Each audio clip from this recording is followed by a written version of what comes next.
Hey everyone, hope this finds you well. Hope you're hunkering healthily and happily. It's kind of a crazy time. I've spent most of the past 2 weeks here at Spade and Plow. You've probably seen a lot of my photos on Instagram using the side of our shipping container office. Nothing's really changed.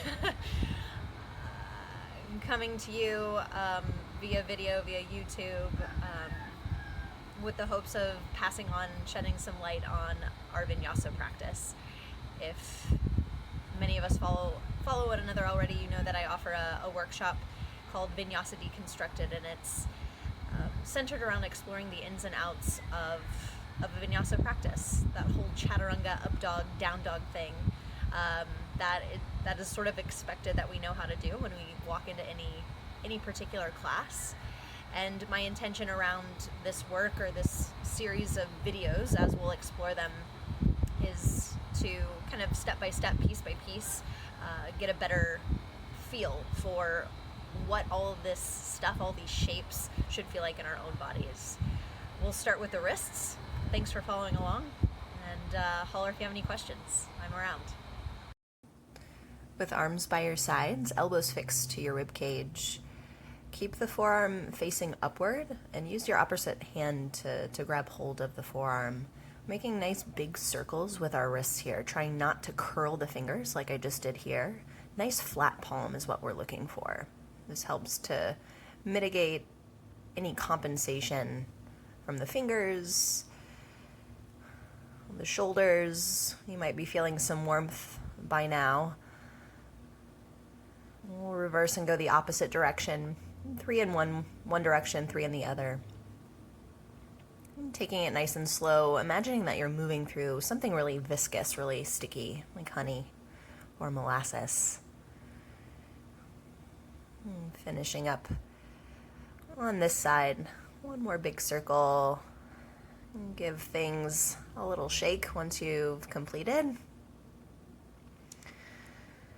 Oh, and we'll give the other side a try. Again, nice flat palm. The part of your forearm that gets less sun should be facing up.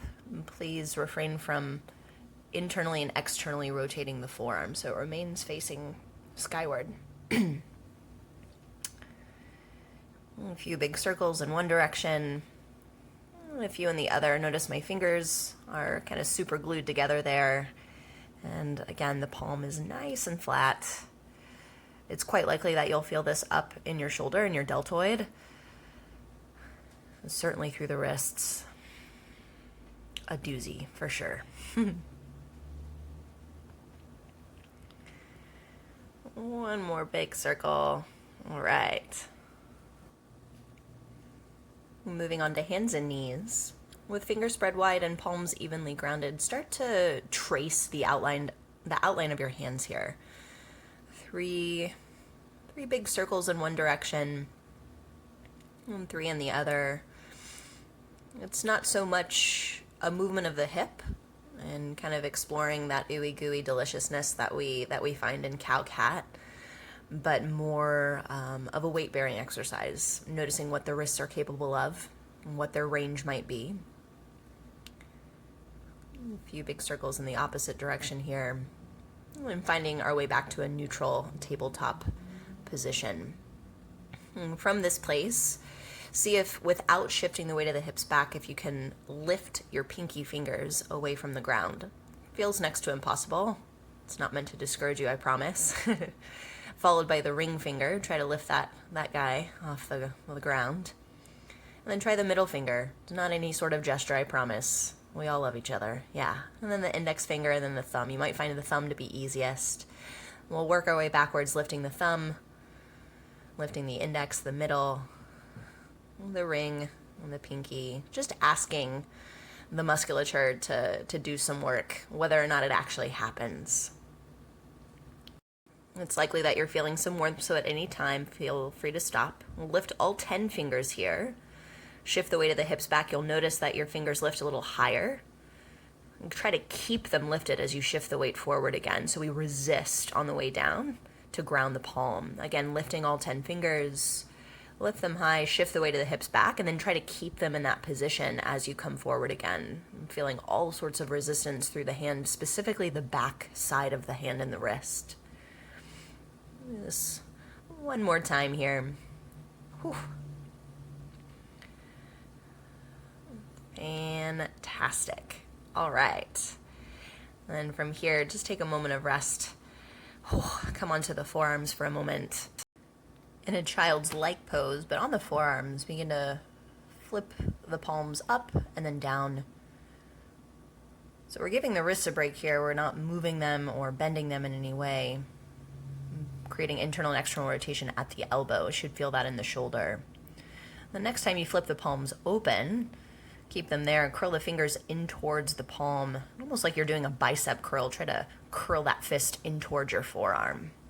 You should feel some warmth in the forearm specifically. Oof. One more here. Let's take some well-deserved rest. Make your way into child's pose. And pause.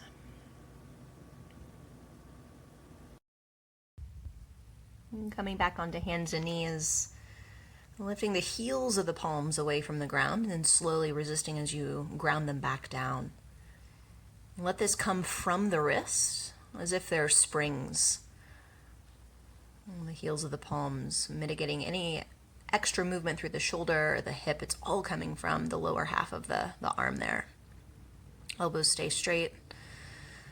With the heels of the palms grounded, press the fingers down into the floor for 3, 2, 1. Then try lifting the fingers away from the floor, kind of like we did earlier, holding there for 3, 2, 1. Then from here, as you press the fingers back down into the floor, imagine kind of scooping something up with your hand, much like a jellyfish moves in water like this. That same sort of action or motion, but you're limited by the floor itself. You'll feel kind of the center of the palm balloon a little bit, but pressing down as you do.